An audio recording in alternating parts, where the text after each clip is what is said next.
Public Q&A presents AskReddit question. Children of poly relationships, what was it like growing up? When I was young, my folks dated a couple of couples. One was very long-term. We were military families, but they managed to finagle a transfer together. So wow, that would have been like 8 years at least. They kept in close romantic contact when they separated, but if they qualify that as still being together. They were my aunt and uncle, essentially. We and their kiddos got sent off to grandparents, theirs and ours together, to give them alone time. It was kind of a given that we'd all see each other every couple days. Either they'd come to our house or we'd go to theirs. Not for them to sneak away for sexy time, but just to spend time together and be a family together. I knew I could go to them about anything, I could talk to my folks about, and even some things I couldn't. That closeness continued even when my own folks split. What standing they had with them after that though. Unfortunately, my aunt kind of had a psychotic menopause, and we had to go NC with her. Nobody knows that I am still in contact with uncle though. How my mom would feel about it. But he stayed a rock for me when my own dad didn't. Same drama as any other family, I guess, just more players on the stage. Sometimes your logical family is superior to your biological one. Holy cow. Had I known this was going to blow up, I'd have given proper attribution. I heard this on the Savage Love cast. Dan Savage probably picked it up from a guest or a caller. He's always handing out sage advice like this. Thanks for the Reddit love, Dan. Too big thanks to Op for exposing how many of us came from people of all persuasions who had no business being parents. Bio families have left so many of us scarred and in search of an emotional and structural surrogacy. So many replies to this random asked comment came from survivors. Your concurrence, strength, and resilience validate and inspire me. You are my extended logicals. Keep on keeping on, fam. Family isn't always blood.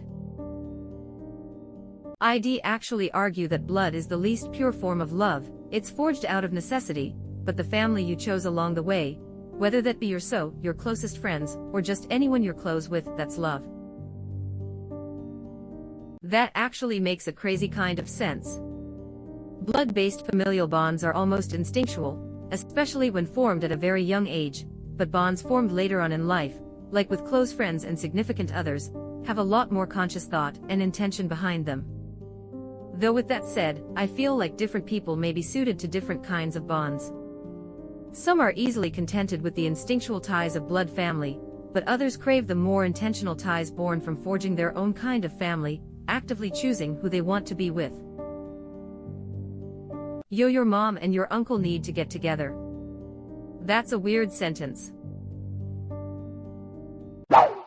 When I was younger, I didn't realize mom and dad were poly, but now it's funny to see my friends' faces when I say my mom and her wife and my dad's girlfriend and his other girlfriend and I are going to get together for dinner tonight. You must have a massive dinner table. Better than massive walls, after all. Maybe not massive, but hopefully thick enough to be soundproof. Nah. Poly people spend too much time figuring our schedules out to actually have much sex. That's very accurate. It's like my dad had custody of my mom for Monday, Thursday, and other mother has custody Friday, Sunday, but sometimes it's switched around. I am sure you get a bunch of blinking GIF responses. My dad's trans and I get some of these moments too. My dad gave birth to me is my favorite line. Sorry to all those teachers that asked me to play two truths and a lie as a kid that got more than they bargained for. LOL, that's probably the best way to fuck someone over in that game. I have another good one for that. I have 2 half-brothers. My half-brothers are the same age. My half-brothers are twins. My parents divorced when I was 4 and both had remarried by the time I was 7. I share one parents with each half-brother, and they were born 2 months apart in the same year. Actually, that's a really easy one to figure out. Since there is only one lie, and all three assume that you have two half-brothers, one must be true. Numbers 2 and 3 also have in common that in both cases your half-brothers are the same age, so 2 is also true. That leaves 3 as the lie. The way you put this just made me laugh. Well said with the flair. You just do it on purpose to get reactions. I had a therapist in a poly relationship, and they all three had a child together that was around 9 when I met them, 2 dads and 1 mom. Unfortunately, they couldn't be fully open about the fact that the 3 of them were in love since before she was born because the one she called dad worked for religious college, and that information getting out at all could have cost him his career. So she only called 2 of them mom and dad while she thought of the other like an uncle that visited every day. She seemed normal, she liked to make slime. I am really glad you liked the therapist and had fun making slime, but I am super duper confused about why you knew any of this. Possibly conversational therapy. Used a lot with kids but also works well with adults. At its most basic form, it's just like it sounds. Having a conversion. It's a more natural way of opening up, and often you do get to know your therapist as well. It's by far my favorite form because it feels much like you're just hanging out with a friend. I read this as conversion therapy, and became extremely concerned, LOL. I mean, conversational therapy is a thing, but there are still enormous ethical issues with that type of personal disclosure, not to mention the clinical issues with that type of disclosure in a psychodynamic model. Even beyond that, there are developmental issues. When working with children, there are grown-up problems and kid problems, and even if you're getting to know your therapist, the custody situation in your therapist relationship grown-up is, for sure, a grown-up problem. This may seem like a weird hill to die on the internet, but personally, I have concerns with stories like this being normalized here on the front page of Reddit. There are many incredible therapists in the world, but there are also a lot of iffy to disastrous ones, and people deserve to see some decent representation of what healthy, ethical therapy looks like. This will probably be buried, but it happened to my husband who didn't even realize it was happening. When he was a kid, his father lived with his mothers, one of whom he thought was his birth mother, and the other was an identical twin to her that he just called his aunt. He said it felt pretty normal. He never knew it was poly until much later in his life. Several years back, his mother had passed away, and his aunt contacted him again asking if she could move in with him to have him help her as her caregiver. He agreed, and just before her passing he received a letter from her lawyer written by the twins, and his father finally explaining everything. Turned out his aunt was his actual birth mother who had kids with his father too before he was born, but who had passed away in a house fire. The mother that raised him was completely sterile, and in fact had a hysterectomy at a very young age. He was in complete shock, but said it made sense how close everyone was in the house, despite keeping all the adult stuff behind closed doors. His big shock seemed more the fact that his father kept up 2 relationships instead of just 1, and he was either scared, impressed, or both. So wait, who passed away in the house fire?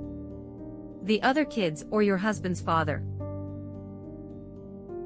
The initial kids of the aunt and father had passed away when they were married, then my husband's father married his mother, who was sterile.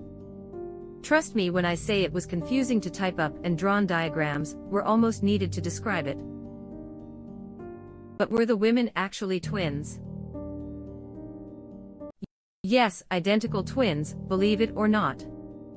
I didn't believe it at first, but then was shown all the photos, and yes, if they weren't identical, they looked spot on the same through their entire lives. To this day, I still don't know if my husband was horrified or impressed by his father on that one. As a twin, I am horrified. His full siblings and other children passed away in the fire. Maybe the shock of it made her feel incapable to act as his birth mother. It was fine. The poly part didn't really become known to me till I was 13 or so. The only weird bit was if I was bringing home a friend or someone I wanted to go out with, I had to kind of explain what to expect beforehand, and some people got weirded out. Shrug. I am an adult in a monogamous marriage now. I saw firsthand that getting 3 people to come to a consensus on anything was exponentially more difficult than just getting 2 on the same page. Edit. I just realized too how I was raised also made me very comfortable with taking about sex and boundaries in a relationship, where I think a lot of me peers were more easily pressured into things they weren't comfortable with. Polymath. Difficulty of solving a problem in n amount of time grows exponentially by x amount of partners, such that problem complexity follows p equals xn. My parents were poly since well before they got married and I was born. Mostly it was just boyfriends or girlfriends that would visit. I didn't know anything about sex, they didn't tell me anything inappropriate, although they did make sure that I wouldn't gab about who slept in what bed when I was young. They were dead scared of child services getting involved. One of my mom's boyfriends became a lot more serious, and he moved in when I was about 8 or 9. It was a lot like having an uncle move in. He became part of the family, drove me and my brother to places, got involved in our interests. I told people he was my uncle. He had another girlfriend aside from my mother, too, openly. He broke up with my mother in a big way, which they kept private from me, and moved out when I was maybe 14 or so. It might have been hard for my mother, but it wasn't traumatic for me. We kept in touch for a few years until he moved farther away for a new job. It wasn't like a divorce experience, more like my uncle moving out. My dad had a serious girlfriend too, but she was also married with a kid my age, so she never moved in with us, but we went and visited as a family a few times a year. She's great friends with my mom to this day. Her kid and I were good friends for a while and drifted apart as we got older, a lot like cousins. Also, I had my aunt who had no sexual or familial relationship with either of my parents. She was just so close a friend that she was practically family, and she'd take me for a lot of weekends and summers. I thought she was legit my mother's sister until I was 8. Also, there were other friends that would move in while they got back on their feet, and I have no idea if sexual or romantic relationships were involved. We treated them like family guests. So basically we were a normal nuclear family with normal kinds of family relationships that just weren't conditioned by blood ties. Edit. I think my parents were kind of neglectful and self-centered, but not in a big way, and possibly not related to having multiple partners. I think it's just who they are as people. It wasn't a huge deal when I was a kid. Essentially it was just like hanging out with your parents and their friends. Some of my mom's SOS had kids my age that I got along with really well. That being said, a little while ago my mom was flirting with a guy and referred to me as her mono kid in the same tone. I have heard ultra-conservative folk refer to gay kids, so our relationship is a little strained these days. Her other daughter is 12, so I am really not certain why that comment was anywhere near necessary. Edit.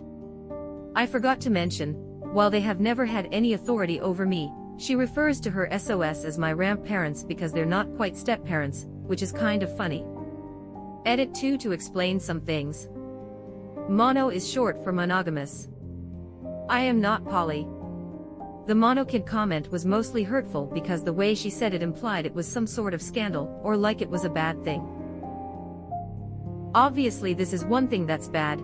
She's not a horrible parent and person overall, but disapproving of some of my life choices just because they're different from hers is not a great parent move either.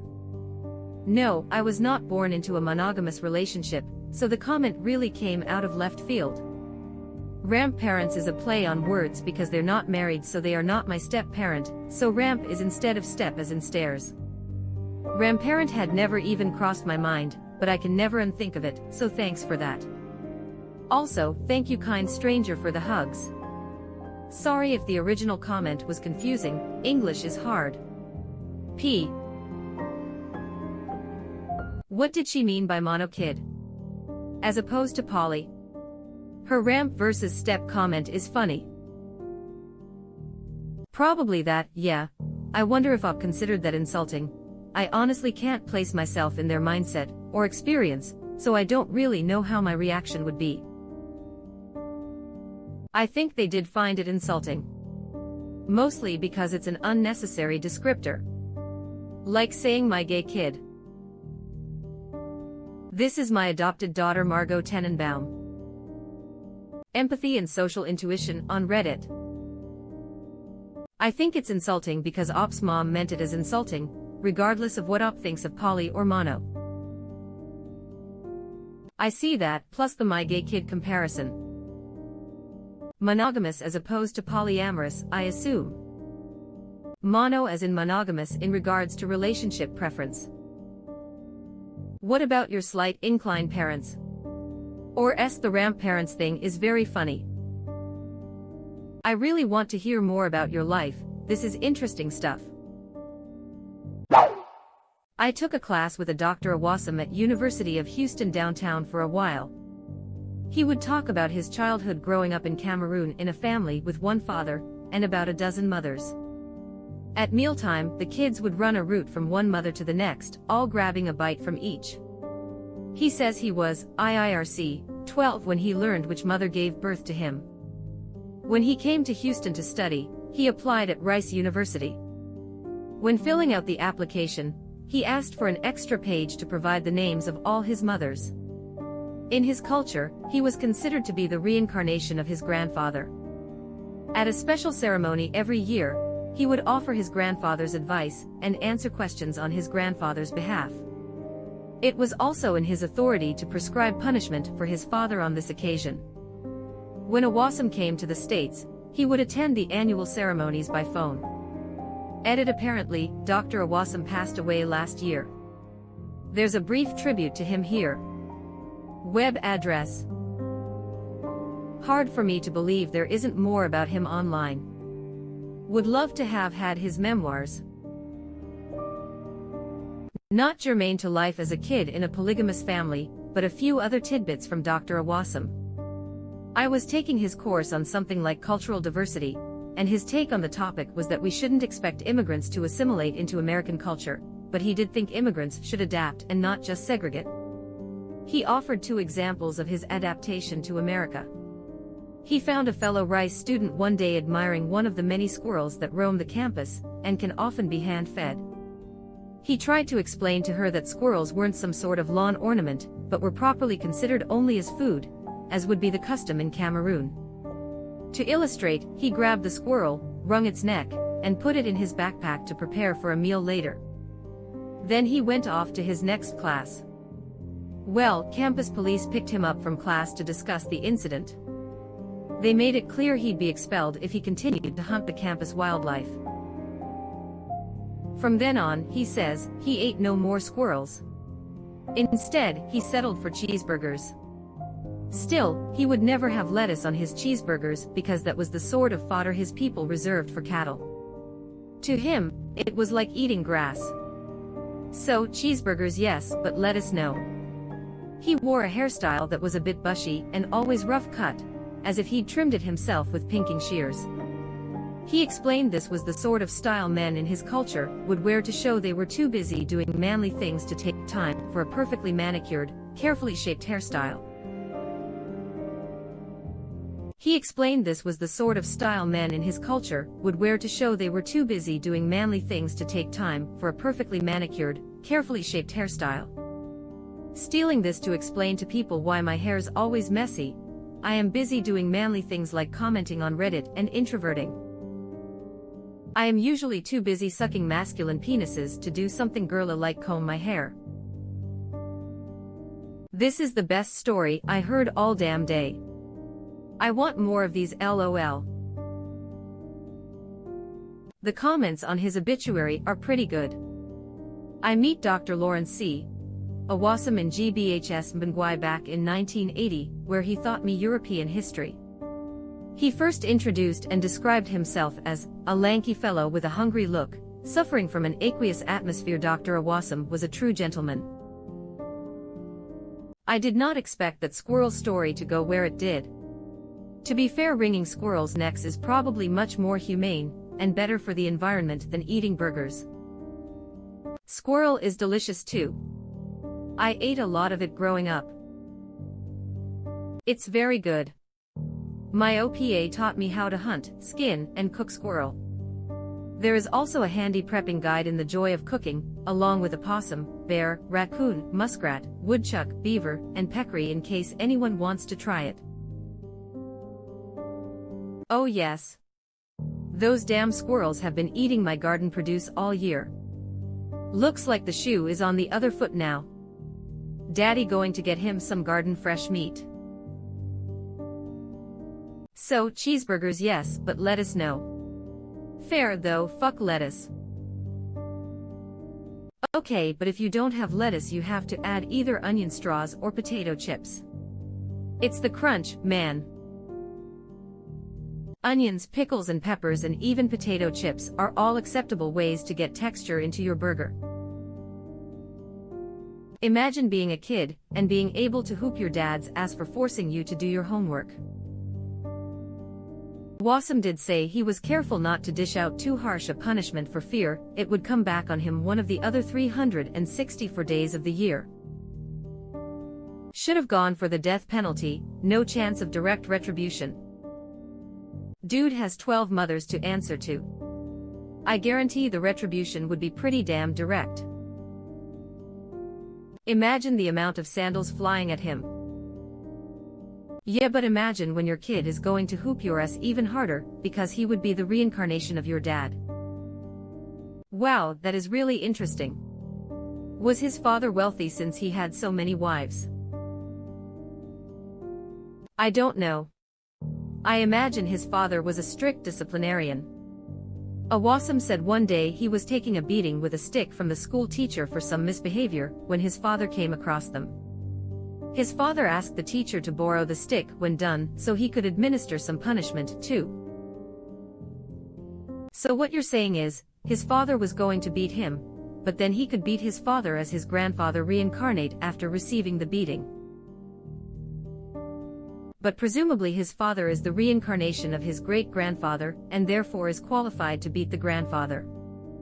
The whole culture is probably just two people beating the shit out of each other for eternity. Every child can't be the reincarnation of their grandparent. You'd run out of dead grandparents eventually. I would imagine it's something like the XTH child, or a child who meets XYZ criteria, is the reincarnation of a grandparent. For some Inuit groups, the child that was born first after a death was the reincarnation of that deceased person. I put reincarnation in quotes because it's a little more complex than just Timmy is grandpa in a new body. That's an awesome story. Edit. I am sorry to hear that he passed. He sounds like a cool guy. God damn it. I grew up in a small town, and 1 or 2 of the town were hippies. In the 3rd grade, one of my friends couldn't go on a field trip because he returned a permission slip with the word parent or legal guardian crossed out and signed by the group representative. Of course, in the 3rd grade we didn't know what was going on until my mom explained it to me. But when the kid was told he couldn't go, the whole hippie commune came over to class explaining to the teacher how all their kids will be raised by the group, and it's damaging if they see a single person as their parent or guardian. FFS, just sign the damn form and let the kid go on a fucking field trip. Right? I like the communal space my parents lived after my dad got home from Vietnam. It was basically an 8-unit apartment building where each family had their own apartment, and then 2 or 3 of them were communal spaces. One of the apartments was a daycare, one was a communal lounge, and one was the medicine room. As an adult, I now realize that's where they smoked weed and listened to Iron Butterfly records.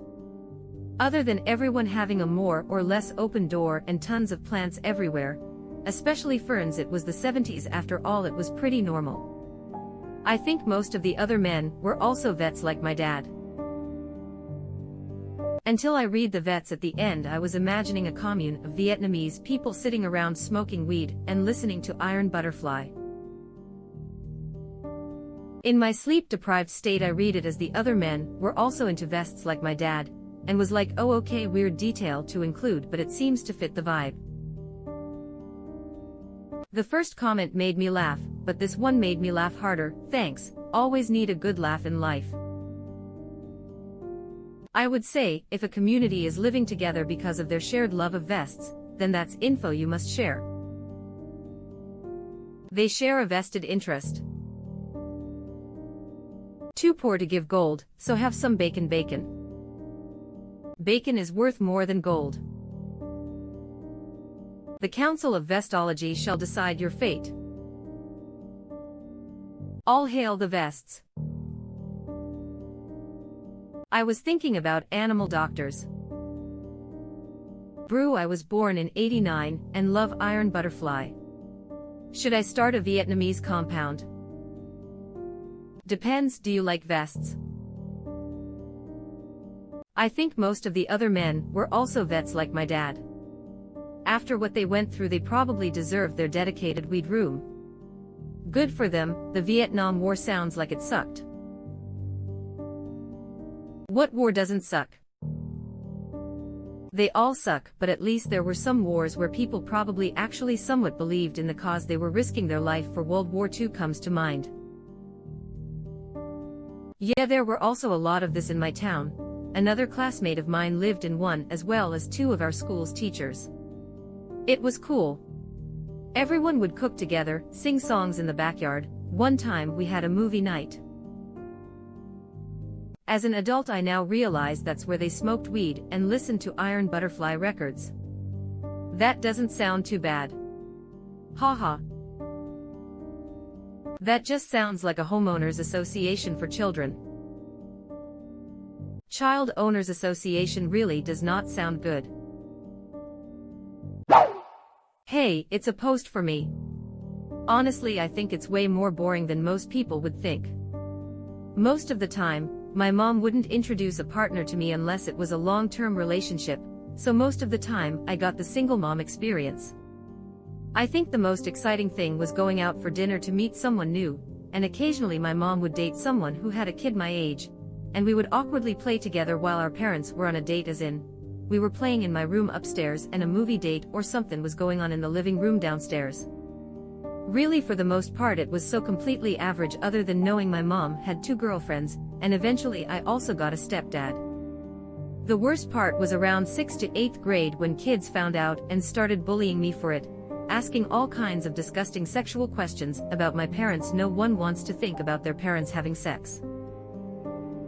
Eventually I learned to just not tell anyone unless we were close, and I knew they were cool. I only ever had one person I trusted enough to actually come to a family picnic, where my mom's partners would all be there.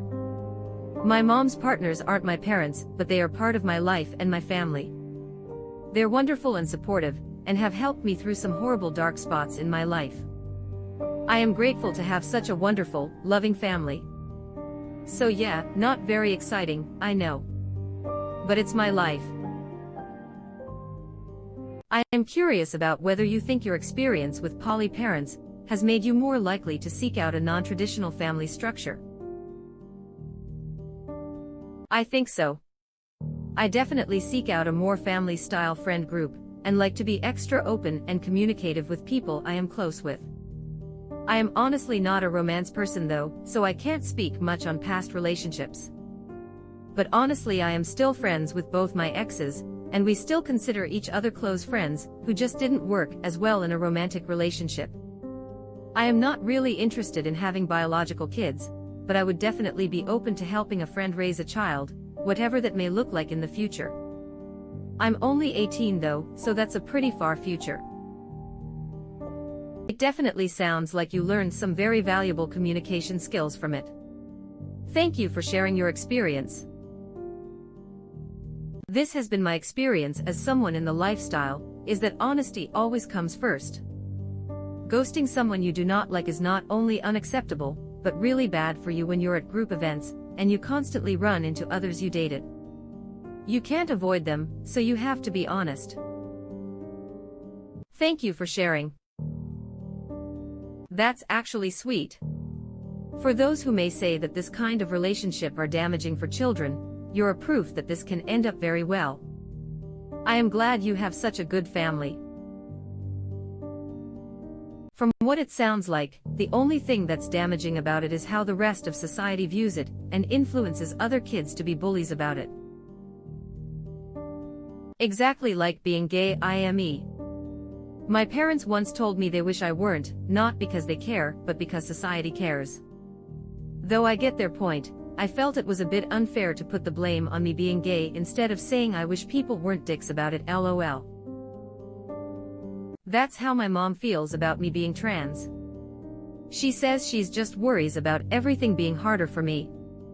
Which it is and it isn't. My mother used the same reasoning to warn me against marrying someone from a different racial background. I am 15 years old, and my parents often have potlucks where they invite their partners over. My parents are good people, and everyone they invite over are good people, and have become my friends. I also usually will meet their children and become friends with them. It really is just a wonderful environment, but it is very difficult to maintain. More partners equals more drama, and a lot of times two people will get in a fight, and cause the whole group to split for a while. But all in all, it's pretty great. Edit. This really blew up and there were a few questions in the comments, so I figured I would elaborate a bit. My dad is bi and my mom isn't, and the group of partners that they have called the polycule consists of well over 50 people, but not everyone is on a romantic relationship. And in any group of 50 people, there are people who can't stand each other. So my parents' circumstance is a bit of a special one, but it only leads to meeting more good people. Hey! It's not often you get to talk about it while you're experiencing it. Most of these are people who experienced it years ago, and have a new perspective now. Thank you for your comment. I mean, I don't have anyone poly in my family, and yours still sounds like less drama than my average family holiday. I swear that's my blouse. More partners equals more drama. I can barely handle one relationship. I don't get how people handle two, let alone handling the third relationship between those two people they have a relationship with, even if that one isn't romantic.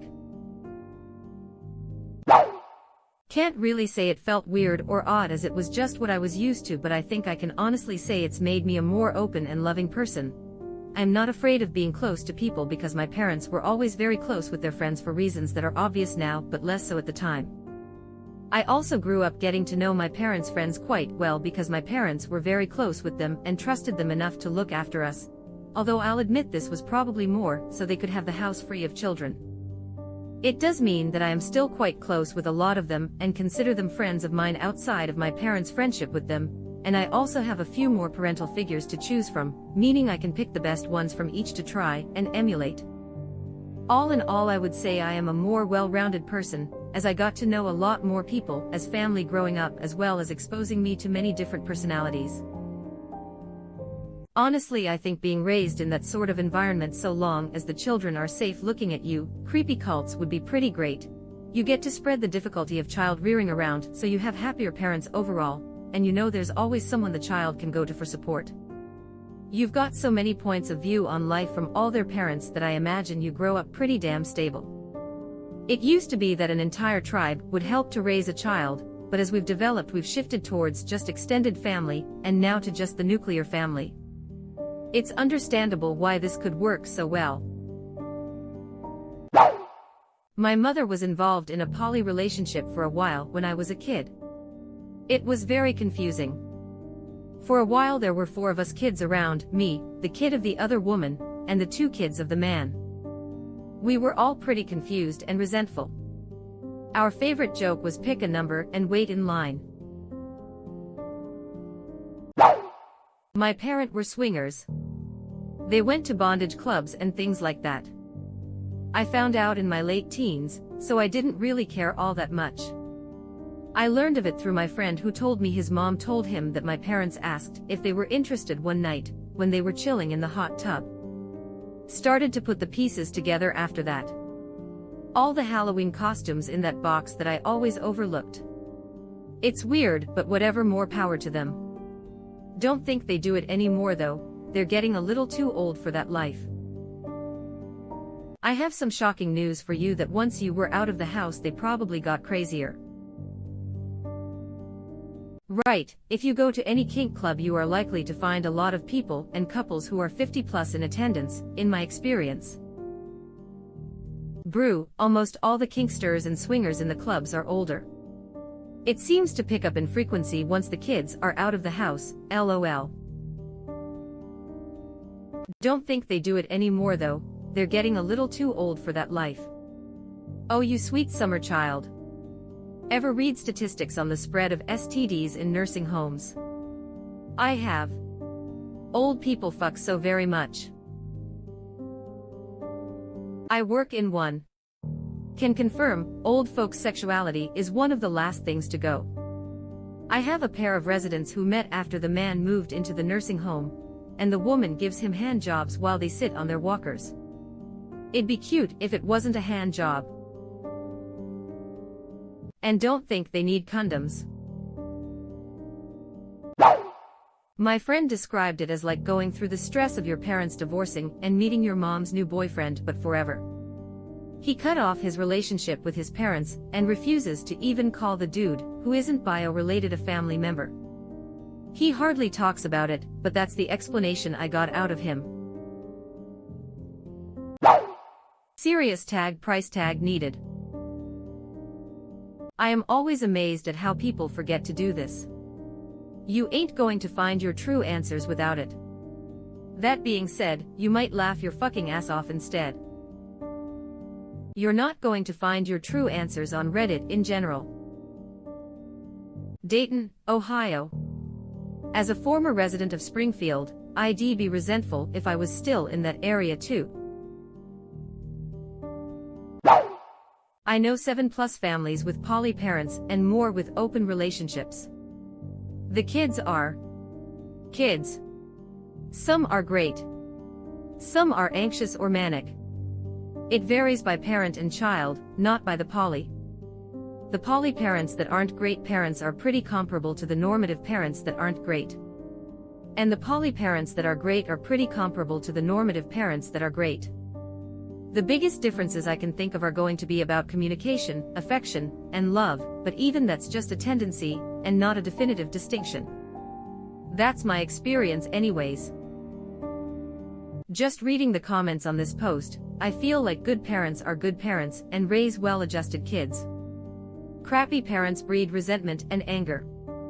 Just like you said, a polyamorous relationship requires communication, affection, and love to work. That applies to children. That is also needed with monogamous relationships and single parents.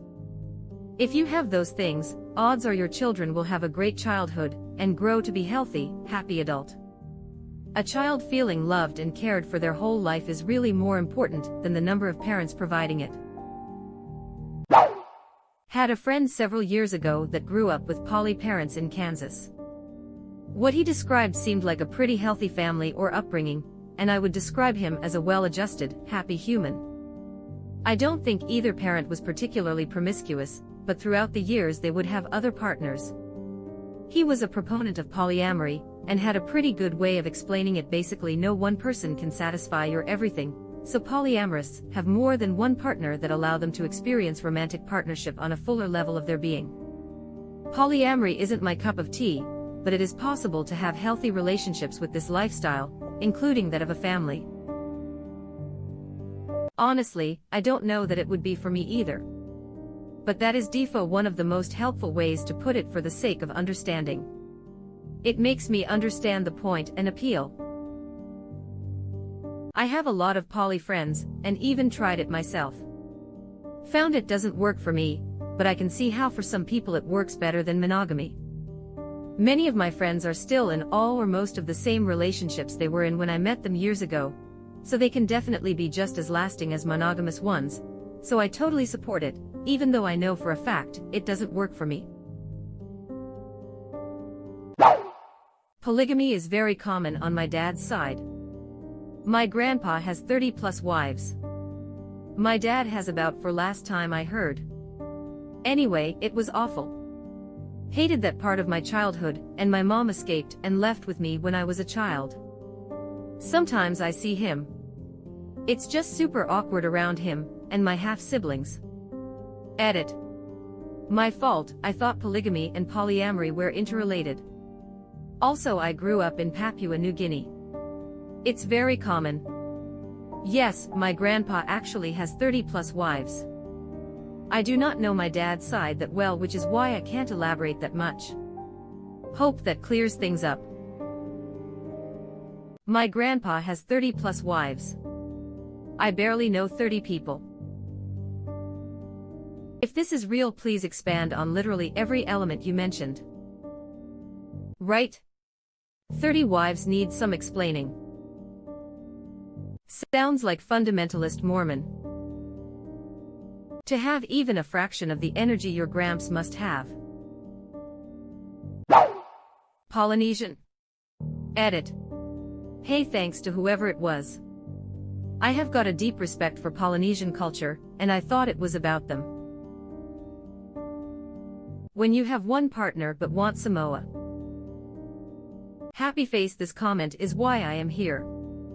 Thank you.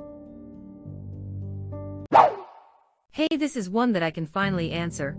I come from what would seemingly look like a nuclear family, mom or dad or sister or me. My parents, however, would go out on weekends to swingers clubs or house parties. I didn't know this as a child. I would say I learned this when I was 13 ish, and it was in discussion around jealousy, and my response to jealousy in a high school relationship that I was in. I distinctly remember my dad saying to me, jealousy is an emotional response to you missing something. You need to work on finding out what is making you jealous, followed by a discussion about how him and mom have never been closed, and that they were happy to seek other partners as they saw fit. There were many discussions around dating culture that I remember. I remember a few of the people that they were friends with would come over to our house. They were great people. I considered them like I would any other friend of my parents. I ended up expanding into poly relationships early in high school. My triad went to the homecoming dance together, for example.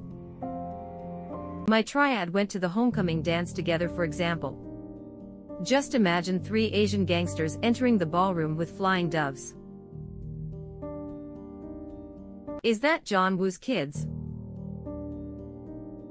I know what would make me jealous about sharing my husband. It would be someone else making him happy in an intimate way.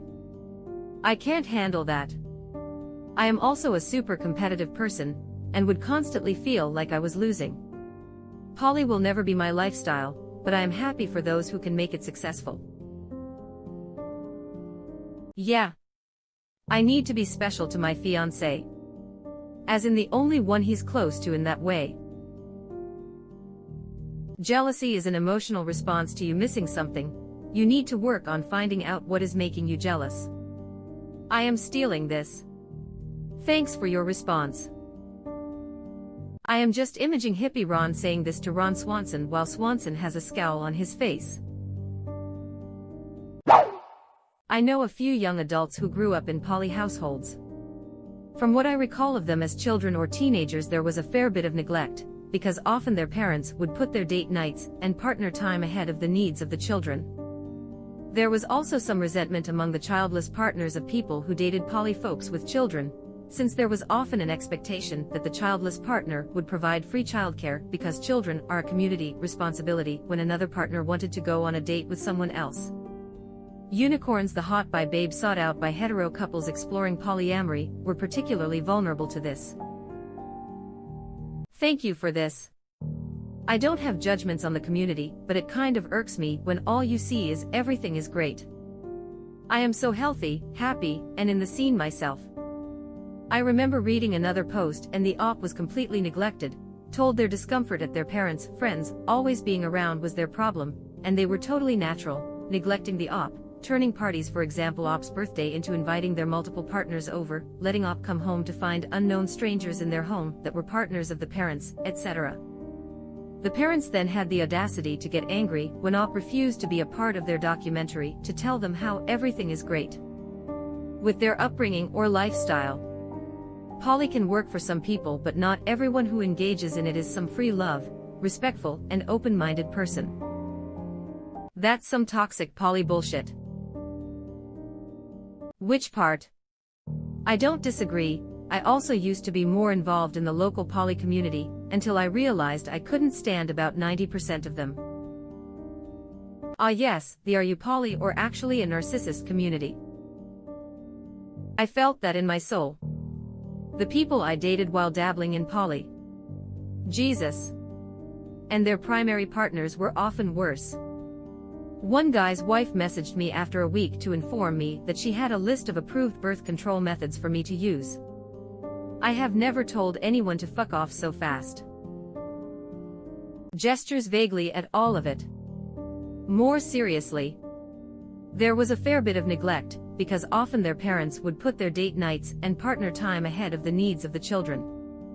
And there was often an expectation that the childless partner would provide free childcare because children are a community responsibility when another partner wanted to go on a date with someone else.